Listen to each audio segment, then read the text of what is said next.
সমস্যা আজকে সকালে 7টার সময় আমি এখানে আইছি, সকাল 7টার থেকে এখানে পাওয়ার নাই। বারবার ফোন করার পরেও দিমু দিচ্ছি করতে করতে এখন পর্যন্ত পাওয়ার আইছে না। আমরা ডায়ালিসিস রোগী, আমাদের অনেক সমস্যা তৈরি হয়। শ্বাসকষ্ট ইতিমধ্যেই শুরু হইতেছে এবং ভিতরে আরও 5 জন পেশেন্ট আছে, তারা তো দোস্তুর মতে অনেকের বিভিন্ন রকমের অসুবিধা শুরু হয়ে গেছে। এইভাবে যদি পাওয়ারের ডিস্টার্ব থাকে তাহলে আমরা মানে পরিষেবা নিমু কিভাবে?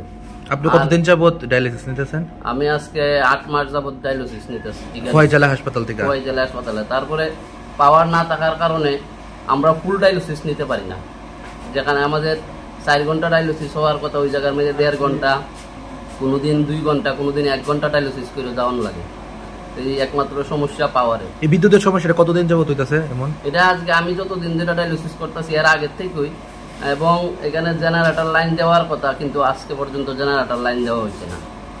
তারপরে দেখেন এখানে আমাদের ডায়ালিসিস ইউনিটের সামনে হসপিটালের যত নোংরা আবর্জনা জিনিস আছে আইনা রাখা হয়, একটু আয়া বসার জায়গা পর্যন্ত নাই।